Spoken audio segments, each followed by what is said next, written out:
I gave birth to my first baby 4 days before my older sister's wedding, and our wedding date and venue had been decided upon like 20 months in advance. So when I found out I was pregnant and I realized that my due date was going to be very close to her already planned wedding date, I knew things might be tricky with my attendance as a bridesmaid, but luckily the timing worked out about as well as it possibly could have.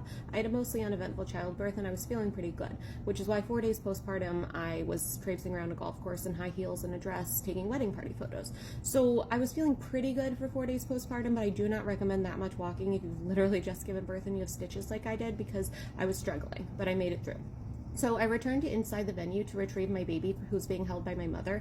And I'm standing in an entryway holding him, trying not to cry because my stitches were really, really hurting, when suddenly my grandparents walk in, and my grandmother approaches me immediately and she hugs me and tells me congratulations, and she's like admiring my new baby. My grandfather is standing next to her wordlessly. So she looks over at him and she's like, hey, do you see the baby? He like looks down at my son for half a second and says, yep, that's definitely a baby, and walked away.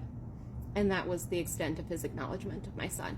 Like 6 months later, he did see my son one other time when he happened to be in town when my mother was babysitting and I was at work. My mother claims that during that short visit, he told her my baby was cute, but to be honest, I've never really believed it.